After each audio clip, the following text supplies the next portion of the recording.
ನಮಸ್ಕಾರ ಎಲ್ಲರಿಗೂ. ನಾನು ಶಾಂತಲಾ ಸಂತೋಷ್, ಶಾಂತಲಾ ದಿ ಸೈಕಾಲಜಿಸ್ಟ್. ಈ ಒಂದು ಚಾನೆಲ್ ಮೂಲಕ ಮಾನಸಿಕ ನೆಮ್ಮದಿಗೆ ಅಗತ್ಯವಾದ ಕೆಲವು ಅಂಶಗಳನ್ನ ಎಲ್ಲರ ಜೊತೆಗೂ ಸಹ ಶೇರ್ ಮಾಡ್ತಾ ಇರ್ತೀನಿ.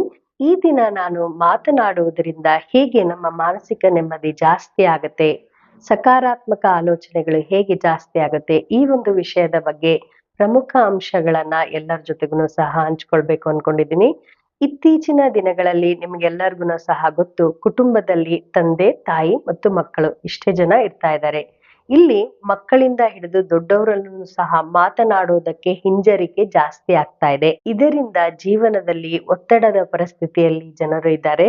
ಅವರ ಒಂದು ಭಾವನೆಗಳನ್ನ ಸರಿಯಾದ ಸಮಯಕ್ಕೆ ಸರಿಯಾದ ವ್ಯಕ್ತಿಗಳ ಹತ್ತಿರ ಸರಿಯಾಗಿ ಇರದೇ ಇರೋದಕ್ಕೆ ಒತ್ತಡನು ಸಹ ಜಾಸ್ತಿಯಾಗಿ ಮಾನಸಿಕ ನೆಮ್ಮದಿಗೆ ದೂರ ಆಗ್ತಾ ಇದ್ದಾರೆ. ದೊಡ್ಡವರಲ್ಲಿನೂ ಸಹ ಈಗ ಮಾತನಾಡೋದಕ್ಕೆ ಹಿಂಜರಿಕೆ ಜಾಸ್ತಿಯಾಗಿ ಇದು ಅವರ ಮಾನಸಿಕ ನೆಮ್ಮದಿಯ ಮೇಲೆ ಪ್ರಭಾವವನ್ನ ಬೀರ್ತಾ ಇದೆ. ಅವರ ಒಂದು ಸಮಸ್ಯೆಗಳಿರಬಹುದು ಅಥವಾ ಯಾವುದಾದರೂ ವಿಷಯದ ಬಗ್ಗೆ ನಿರ್ಧಾರಗಳನ್ನ ತೆಗೆದುಕೊಳ್ಳುವ ವಿಷಯದ ಬಗ್ಗೆ ಬೇರೆಯವರ ಹತ್ರ ಪ್ರಸ್ತಾವನೆ ಮಾಡೋದಿರಬಹುದು. ಅವರ ಒಂದು ಆಲೋಚನೆಗಳು ಬೇರೆಯವರ ಹತ್ರ ಹೇಳ್ಕೊಳ್ಳೋದಕ್ಕೆ ಇರುವಂತಹ ಆಲೋಚನೆಗಳನ್ನ ಹೇಳಿದ್ರೆ ಏನ್ ಅನ್ಕೊಳ್ತಾರೋ ಏನೋ ನನ್ ಬಗ್ಗೆ, ಆಮೇಲೆ ನನ್ನ ಒಂದು ಭಾವನೆಗಳಿಗೆ ಧಕ್ಕೆ ಎಲ್ಲುಂಟಾಗುತ್ತೋ, ಅಥವಾ ನನ್ನ ಬಗ್ಗೆ ಕೀಳಾಗಿ ಆಲೋಚನೆ ಮಾಡ್ತಾರೋ ಏನೋ ಜನರು. ಆಮೇಲೆ ಸ್ವಾಭಿಮಾನನು ಸಹ ಹಲವಾರು ಸರಿ ಇಲ್ಲಿ ಅಡ್ಡ ಬರುತ್ತೆ.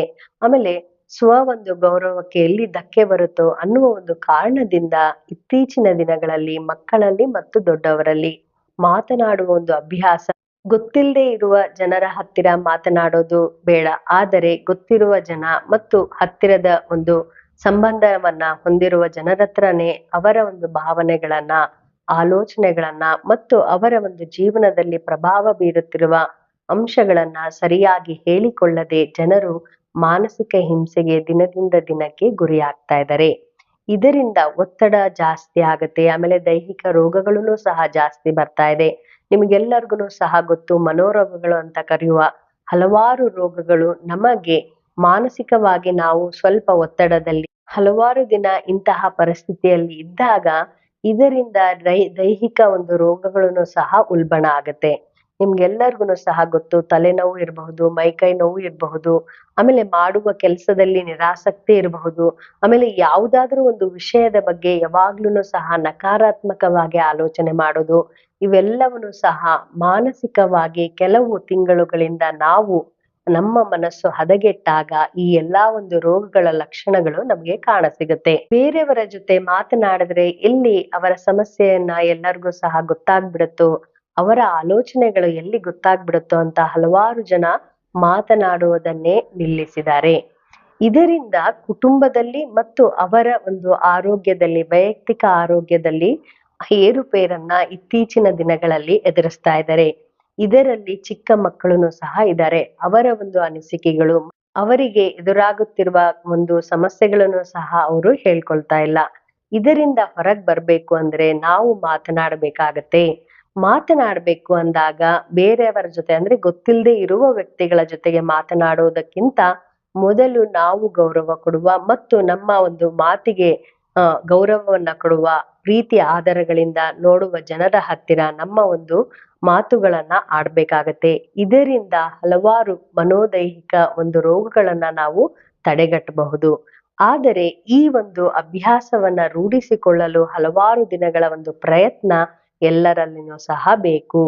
ಇದಕ್ಕೆ ಹಲವಾರು ಸರಿ ಏನಾಗತ್ತೆ, ನಾವು ಮಾತನಾಡಿದಾಗ ನಮ್ಮ ಬಗ್ಗೆ ಏನು ಜನ ಅಂದುಕೊಳ್ತಾರೋ ಈ ಒಂದು ವಿಷಯ ಎಲ್ಲರ ಒಂದು ತಲೆಯಲ್ಲಿ ಓಡ್ತಾ ಇರತ್ತೆ.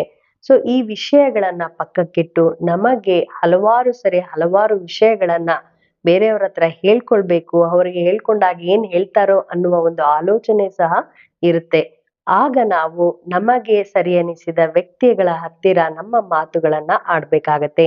ಮಾತನಾಡುವುದರಿಂದ ಹಲವಾರು ಪ್ರಯೋಜನಗಳು ಮಾನಸಿಕ ನೆಮ್ಮದಿಗೆ ಅನುಕೂಲವಾಗಿ ಪರಿಣಾಮ ಬೀರುತ್ತೆ. ಇದು ಹಲವಾರು ಸಂಶೋಧನೆಗಳು ಮತ್ತು ಅಧ್ಯಯನದಿಂದ ಹೊರಹಾಕಲ್ಪಟ್ಟ ವರದಿಯಾಗಿದೆ. ಮಾತನಾಡುವುದರಿಂದ ನಮ್ಮ ಮನಸ್ಸಿನ ಆಲೋಚನೆಗಳು ಸರಿಯಾಗಿದೆಯಾ ಇಲ್ಲವಾ ಅನ್ನೋದನ್ನ ಪಡಿಸಲು ಸಹಾಯ ಆಗತ್ತೆ. ಮತ್ತೆ ಹಲವಾರು ಗೊಂದಲಮಯ ಒಂದು ಪರಿಸ್ಥಿತಿಗಳನ್ನ ನಾವು ಸರಿಪಡಿಸೋದಕ್ಕೆ ಈ ಮಾತಿನ ಮೂಲಕ ಅವುಗಳನ್ನ ಸರಿಪಡಿಸಬಹುದು.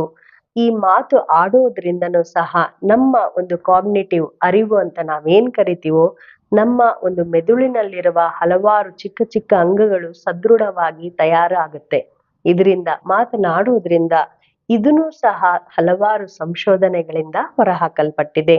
ಈ ಒಂದು ಮಾತನಾಡುವುದರಿಂದ ಅಂದ್ರೆ ಯಾವಾಗ್ಲೂ ಸಹ ನಾವು ಮನೋರೋಗಗಳನ್ನ ನಾವು ನೋಡೋದಾದ್ರೆ ಮಾತು ಅತಿ ಕಡಿಮೆ ಆಗಿ ಎಲ್ಲಿ ಏನನ್ನ ನಾವು ಮಾತನಾಡಿದ್ರೆ ತಪ್ಪಾಗ್ಬಿಡುತ್ತೋ, ನಮ್ಮನ್ನ ಬೇರೆಯವರು ಹೇಗೆ ನಮ್ಮನ್ನ ಜಡ್ಜ್ ಮಾಡ್ತಾರೋ ಈ ಒಂದು ಆಲೋಚನೆಗಳು ಜಾಸ್ತಿ ಆಗಿ ಮಾತನ್ನ ನಾವು ಕಡಿತಗೊಳಿಸ್ತಾ ಇರ್ತೀವಿ.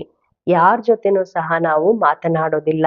ಅಥವಾ ನಮ್ಮ ಒಂದು ಆ ನಕಾರಾತ್ಮಕ ಚಟುವಟಿಕೆಗಳು ಎಲ್ಲಿ ಗೊತ್ತಾಗುತ್ತೋ, ನಮ್ಮ ಆಲೋಚನೆಗಳು ಸರಿ ಇಲ್ಲ ಅಂತ ಜನರಿಗೆ ಎಲ್ಲಿ ಗೊತ್ತಾಗುತ್ತೋ ಅನ್ನುವ ಒಂದು ಭಯದಿಂದ ಮಾತನಾಡುವುದನ್ನೇ ನಾವು ಕಡಿಮೆ ಮಾಡ್ತಾ ಇರ್ತೀವಿ. ಅಥವಾ ಮಾತನಾಡದೇ ಇರೋದೇ ಒಳ್ಳೇದು, ಯಾರ ಜೊತೆನೂ ಮಾತನಾಡಬಾರ್ದು, ಮಾತನಾಡಿದ್ರೆ ಜನರೂ ಸಹ ನಮ್ಮನ್ನ ಅವರ ಆಲೋಚನೆಯಲ್ಲಿ ಏನ್ ಆಲೋಚನೆ ಮಾಡ್ತಾರೋ ಅನ್ನುವ ಒಂದು ನಿರ್ಬಂಧವನ್ನ ನಾವೇ ಹೇರ್ಕೊಂಡು ಹಲವಾರು ಸರಿ ನಾವು ಮಾತನಾಡೋದಕ್ಕೆ ಹೋಗೋದಿಲ್ಲ. ಬೇರೆಯವರ ಜೊತೆ ಅಂದ್ರೆ ಗೊತ್ತಿರದ ವ್ಯಕ್ತಿಗಳ ಜೊತೆಗೆ ಮಾತನಾಡುವುದಕ್ಕಿಂತ ನಿಮಗೆ ಗೊತ್ತಿರುವ ಮತ್ತು ನಿಮ್ಮ ಆಲೋಚನೆಗಳಿಗೆ ಗೌರವ ಕೊಡುವ ಜನರ ಜೊತೆಗೆ ಅಟ್ಲೀಸ್ಟ್ ನೀವು ವಾರದಲ್ಲಿ 2-3 ಸರಿ ಆದ್ರೂ ಸಹ ಮಾತನಾಡ್ಬೇಕಾಗತ್ತೆ. ಖಂಡಿತವಾಗಿ ಕೆಲವು ಜನರು ಏನ್ ಮಾಡ್ತಾರೆ ಅಂದ್ರೆ ಮಾತನಾಡೋದ್ರಿಂದ ಹಲವಾರು ಸಮಸ್ಯೆಗಳು ಸೃಷ್ಟಿಯಾಗತ್ತೆ ಅನ್ನುವ ಒಂದು ಕಾರಣದಿಂದ ಮಾತನಾಡೋದನ್ನೇ ನಿಲ್ಲಿಸಿ ಬಿಡ್ತಾರೆ. ಇದರಿಂದ ಹಲವಾರು ತಿಂಗಳುಗಳಾದ್ಮೇಲೆ ಬೇರೆ ಬೇರೆ ಸಮಸ್ಯೆಗಳನ್ನ ಎದುರಾಗ್ತಾರೆ. ಅವರ ಒಂದು ವೈಯಕ್ತಿಕ ಸಮಸ್ಯೆಗಳ ಜೊತೆಗೆ ಈ ಒಂದು ಕುಟುಂಬದ ಜೊತೆಗೆ, ಸಂಬಂಧಿಕರ ಜೊತೆ ಇರಬಹುದು, ಸ್ನೇಹಿತರ ಜೊತೆ ಇರಬಹುದು, ಅಥವಾ ಅವರ ಒಡನಾಟದಲ್ಲಿರುವ ವ್ಯಕ್ತಿಗಳ ಜೊತೆಗಿರಬಹುದು, ಒಳ್ಳೆಯ ಒಂದು ಸಂಬಂಧ ಇರುವುದಿಲ್ಲ. ಈ ಒಂದು ಮಾತನ್ನ ನಿರ್ಬಂಧನೆಗಳ ಮೂಲಕ, ನಿರ್ಬಂಧನೆಗಳಂದ್ರೆ ನಾನು ಇಷ್ಟೇ ಮಾತಾಡ್ಬೇಕು, ಇವ್ರ ಜೊತೆಗೆ ಮಾತಾಡ್ಬೇಕು, ಇವುಗಳನ್ನೇ ಮಾತನಾಡ್ಬೇಕು ಅಂತ ಹಲವಾರು ಸರಿ ಆಲೋಚನೆ ಮಾಡಿ ಮಾತುಗಳನ್ನೇ ಹಲವಾರು ಜನ ಏನ್ ಮಾಡ್ತಾರೆ, ಮಾತನಾಡೋದನ್ನೇ ಬಿಟ್ಟಿರ್ತಾರೆ. ಇಲ್ಲ ಯಾವಾಗ್ಲೋ ಒಂದ್ಸರಿ ಮಾತನಾಡ್ತಾರೆ. ಇದರಿಂದ ಅವರ ಒಂದು ಮಾನಸಿಕ ನೆಮ್ಮದಿಯನ್ನು ಸಹ ಹದಗೆಡಿಸ್ಕೊಳ್ತಾ ಇರ್ತಾರೆ. ಅವರ ಆಲೋಚನೆಗಳನ್ನ ಸರಿಯಾದ ಸಮಯಕ್ಕೆ ಸರಿಯಾದ ವ್ಯಕ್ತಿಗಳ ಜೊತೆಗೆ ಹಲವಾರು ಜನ ಮಾತನಾಡೋದೇ ಇಲ್ಲ. ಇದರಿಂದ ಇದು ಮಾನಸಿಕ ನೆಮ್ಮದಿಯ ಮೇಲೆ ಪ್ರಭಾವ ಬೀರುತ್ತೆ.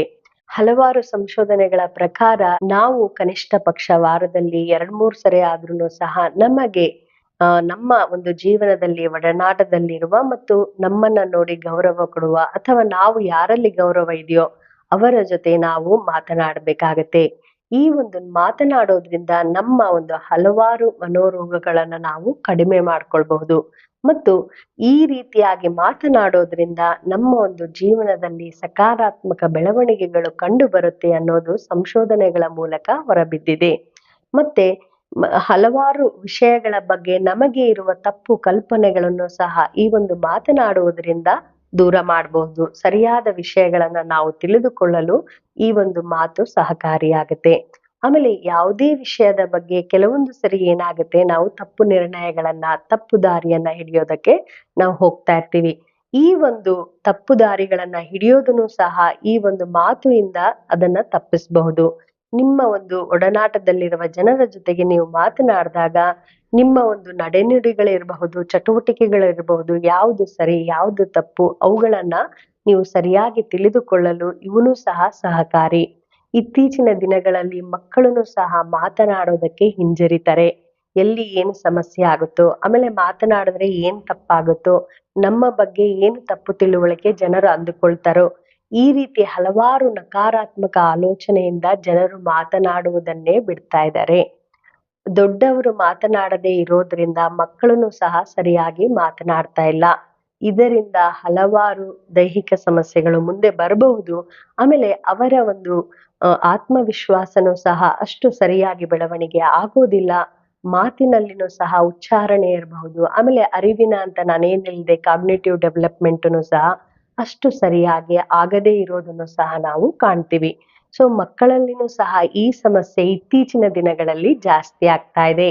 ವಾರದಲ್ಲಿ ಕೆಲವು ದಿನಗಳವರೆಗೆ ಅವರಿಗೆ ಇಷ್ಟವಾದ ಜನರ ಜೊತೆ ಸರಿಯಾದ ಯಾವುದೇ ಒಂದು ನಿರ್ಬಂಧನೆ ಇಲ್ಲದ, ಅಂದ್ರೆ ಇದನ್ ಮಾತಾಡಿದ್ರೆ ಒಳ್ಳೇದಾಗತ್ತೆ, ಇದನ್ ಮಾತಾಡಿದ್ರೆ ಕೆಟ್ಟದಾಗತ್ತೆ, ಇದನ್ ಮಾತಾಡಬಾರ್ದು, ಈ ತರ ಯಾವುದೇ ಒಂದು ನಿರ್ಬಂಧನೆ ಇಲ್ಲದ ಅವರ ಆಲೋಚನೆಗಳನ್ನು ಸರಿಯಾಗಿ ಬೇರೆಯವರಿಗೆ ಹೇಳುವ ತರ ಒಂದು ಪರಿಸ್ಥಿತಿಯನ್ನ ನಿರ್ಮಾಣ ಮಾಡಿದ್ರೆ ಇಲ್ಲಿ ಮಕ್ಕಳ ಬೆಳವಣಿಗೆ ತುಂಬಾ ಚೆನ್ನಾಗಿ ಆಗುತ್ತೆ. ಅವರ ಒಂದು ಕಲಿಕಾ ಸಾಮರ್ಥ್ಯ ಇರಬಹುದು, ಆತ್ಮವಿಶ್ವಾಸದ ಒಂದು ಸಾಮರ್ಥ್ಯ ಇರಬಹುದು, ಆಮೇಲೆ ಯಾವುದಾದ್ರೂ ಒಂದು ಹೊಸ ವಿಷಯದ ಬಗ್ಗೆ ಅವರು ಕೈಗೊಳ್ಳುವ ನಿರ್ಧಾರದ ಬಗ್ಗೆ ಇರಬಹುದು, ಎಲ್ಲ ವಿಷಯದಲ್ಲೂ ಸಹ ಅವರು ಸಕಾರಾತ್ಮಕ ಒಂದು ಬೆಳವಣಿಗೆಯನ್ನ ಹೊಂದುತ್ತಾರೆ. ಇಲ್ಲಿ ಮಕ್ಕಳಿಂದ ಹಿಡಿದು ದೊಡ್ಡವರವರೆಗೂ ಸಹ ಮಾತನಾಡುವುದರಿಂದ ಅವರ ಮಾನಸಿಕ ಸಾಮರ್ಥ್ಯ ಸದೃಢ ಆಗುತ್ತೆ. ಇಲ್ಲಿ ಕೆಲವೊಂದು ಸರಿ ಮಾತನಾಡುವುದರಿಂದ ಗೊಂದಲದ ಪರಿಸರ ವಾತಾವರಣ ನಿರ್ಮಾಣ ಆಗಬಹುದು. ಆದರೆ ಮಾತನಾಡುವುದರಿಂದ ಒಳ್ಳೆಯ ಸಕಾರಾತ್ಮಕ ಬೆಳವಣಿಗೆಗಳು ಜೀವನದಲ್ಲಿ ಆಗುತ್ತದೆ ಮತ್ತು ಜನರ ಜೊತೆ ಇರುವ ಸಂಬಂಧ ಗಟ್ಟಿಗೊಳ್ಳುತ್ತದೆ. ಇದರಿಂದ ಆತ್ಮವಿಶ್ವಾಸದ ಕೊರತೆ ದೂರ ಆಗುತ್ತದೆ ಅಂತ ಹಲವಾರು ಸಂಶೋಧನೆಗಳು ಹೊರಗೆ ಹಾಕಲ್ಪಟ್ಟಿದೆ ಈ ವಿಷಯಗಳನ್ನ. ಮಾತನಾಡಿ ಮಾನಸಿಕವಾಗಿ ನೆಮ್ಮದಿಯಿಂದಿರಿ, ಈ ಒಂದು ವಿಷಯದ ಬಗ್ಗೆ ಕೆಲವು ಪ್ರಮುಖ ಅಂಶಗಳನ್ನ ಇಲ್ಲಿ ನಾನು ಶೇರ್ ಮಾಡಿದ್ದೀನಿ. ಮಕ್ಕಳಿಂದ ಹಿಡಿದು ದೊಡ್ಡವರವರೆಗೂ ಸಹ ಈಗ ಜನರು ಮಾತನಾಡುವುದನ್ನೇ ಬಿಟ್ಟಿದ್ದಾರೆ. ಇದರಿಂದ ಹಲವಾರು ಮಾನಸಿಕ ಮತ್ತು ದೈಹಿಕ ಕಾಯಿಲೆಗಳಿಗೆ ಗುರಿಯಾಗ್ತಾ ಇದ್ದಾರೆ. ಸೊ ಅಟ್ಲೀಸ್ಟ್ ನಿಮ್ಮ ಒಡನಾಟದಲ್ಲಿರುವ ಜನರ ಜೊತೆ ನೀವು ಮಾತನಾಡಿ ಮಾನಸಿಕವಾಗಿ ನೆಮ್ಮದಿಯಿಂದಿರಿ ಅನ್ನೋದಕ್ಕೆ ಈ ಒಂದು ಚಿಕ್ಕ ವಿಡಿಯೋ ಮಾಡಿರೋದು. ನಿಮಗೆ ಈ ವಿಷಯ ಉಪಯುಕ್ತ ಅನ್ಸಿದ್ರೆ ಬೇರೆಯವ್ರ ಜೊತೆಗೆ ಶೇರ್ ಮಾಡಿ, ಮತ್ತೆ ನಿಮ್ಮ ಅನಿಸಿಕೆಗಳನ್ನ ನನಗೆ ಕಮೆಂಟ್ ಮೂಲಕ ತಿಳಿಸೋದು ಮರಿಬೇಡಿ. ಮತ್ತೆ ಮುಂದಿನ ಸತಿ ಒಂದು ಒಳ್ಳೆಯ ವಿಷಯದ ಜೊತೆ ನಿಮ್ಮ ಮುಂದೆ ಇರ್ತೀನಿ. ಅಲ್ಲಿವರೆಗೂ ನಮಸ್ಕಾರಗಳು.